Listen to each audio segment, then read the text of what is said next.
We begin this hour with the latest tit-for-tat between the U.S. and China. One day after the United States accused two Chinese citizens of carrying out an extensive hacking campaign to steal data from American companies, China is now firing back, defending itself.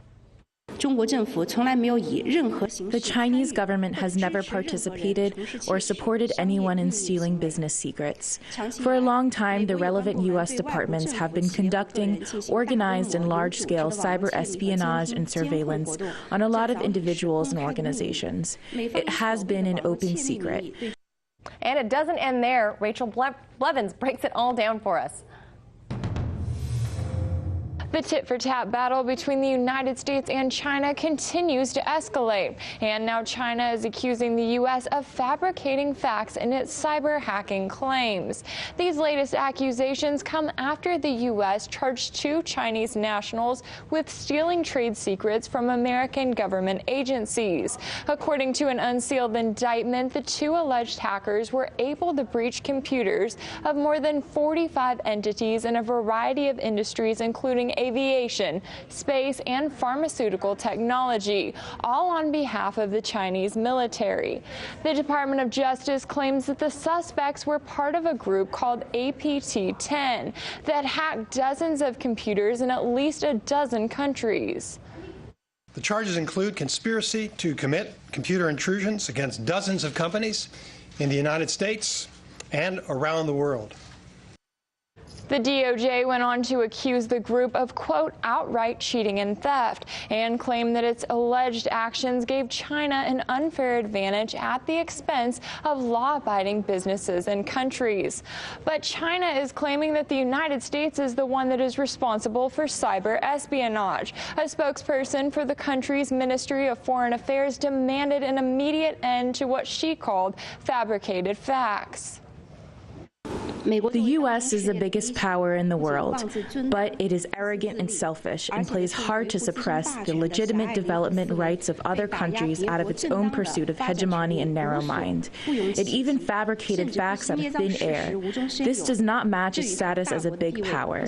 This kind of U.S. is not good for world peace and development.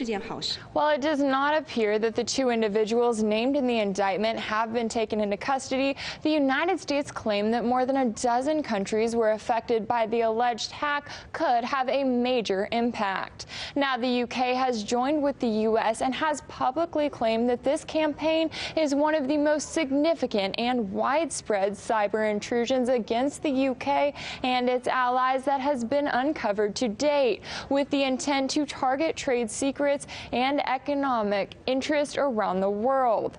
So while a range of claims have been made by both sides in this conflict, it still remains to be seen whether the countries involved will actively retaliate and if any evidence of the alleged cyber hacking claims will be made public. In Washington, Rachel Blevins, RT. And joining me now to discuss, investigative journalist Ben Swann.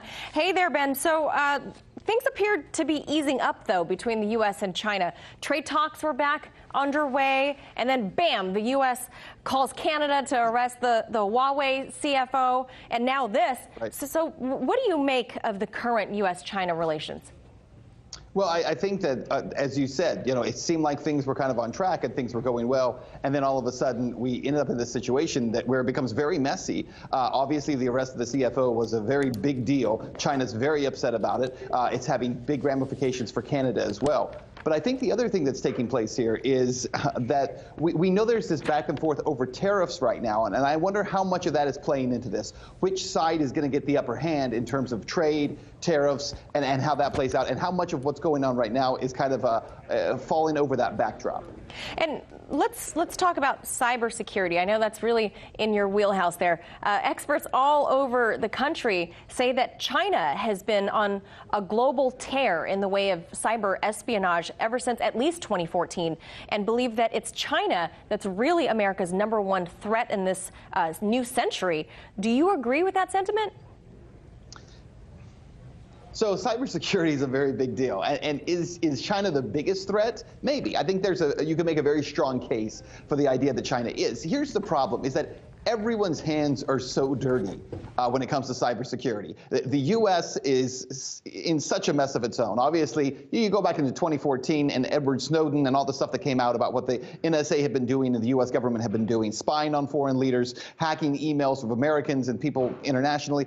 There's a lot of issues here. But that doesn't mean that it's okay for China to do whatever they're doing. It's just that everyone is such a dirty player in this space. And so many of these governments are that it's hard to say, well, this is the biggest threat, this one's the most dangerous, because we're all doing it. All these nations are doing it to each other. If everyone would stop, maybe we could figure out who the bad players are. But no one wants to stop. They just want to say, well, we're not as bad as they are. Or we have to do it because they're doing it.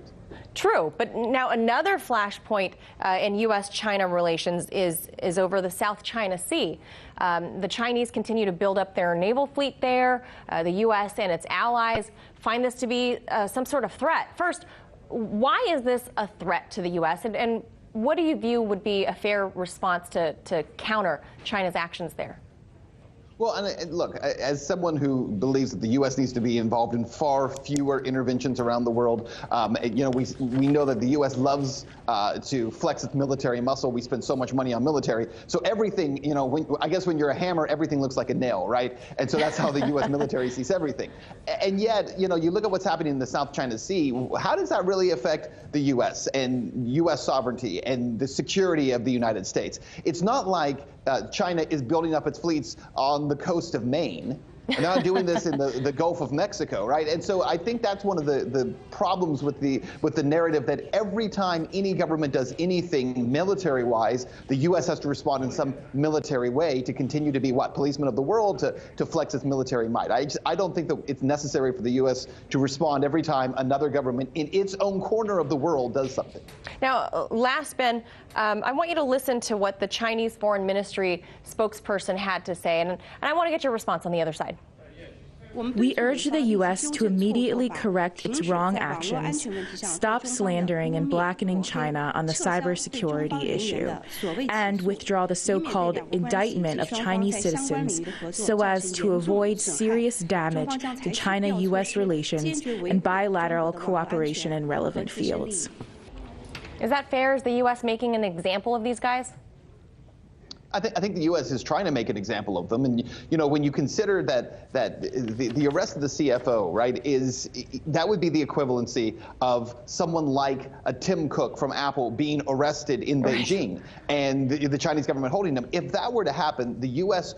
would, for lack of a better term, flip its wig, right? It would absolutely go nuts if that were to happen to a prominent CEO or a CFO of a major U.S. tech company, and yet for the U.S. to be involved in this, the U.S. and Canada to have this CFO arrested and want her sent to the United States and all extradite is the word I'm looking for. All these things that are taking place. Yeah, I think that it's reasonable that China is upset about this. For people who look at that and say, well, why is China so upset? Just imagine if the shoe were on the other foot, and the U.S. would see it as an attack on U.S. authority, U.S. sovereignty, as being the biggest player in the world. So I understand why the Chinese are upset about it. Again, I think a lot of it just comes back to everyone's hands so dirty on so many of these levels. All right, we got to leave it right there. Thanks so much for that. As always, Ben Swann. Hey YouTube, thanks for checking out our channel. We hope you enjoyed the video. We have tons of content for you just like this. For more of RT America's one-of-a-kind news and analysis, be sure to subscribe and never stop questioning more.